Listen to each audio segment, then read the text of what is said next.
Hi guys! Namubo mig dragon fruit guys. Wow! American ron guys. Ang sarap niyan, Christy. Kuan ni guys, Pampaganda. Pampaganda ng cuties. May BFF guys. Naglaag siya diri din. Mo na siya guys, oh, ang flowers sa dragon fruit din. Ang isa gipopo na ni Christy guys.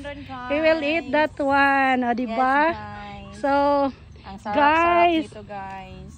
Naglaglag akong BFF guys. This is my best friend Christina with her family guys. So Mayet, i-vlog po si shout out dyan. Ay, shout out niya ako mga BFF po. Ay, Kelly, Mayet, Father Ram, Kati, mga Kat, manoroy yung nagri Kat usog. Pakita itong atong kanon.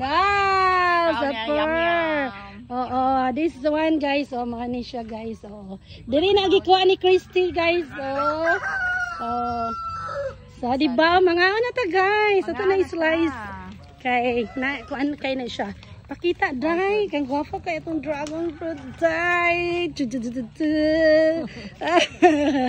Iba talaga dito sa probinsya guys. Kahit isang dragon fruit lang, happy ka na. Di ba, Christy? Yes, dragon fruit.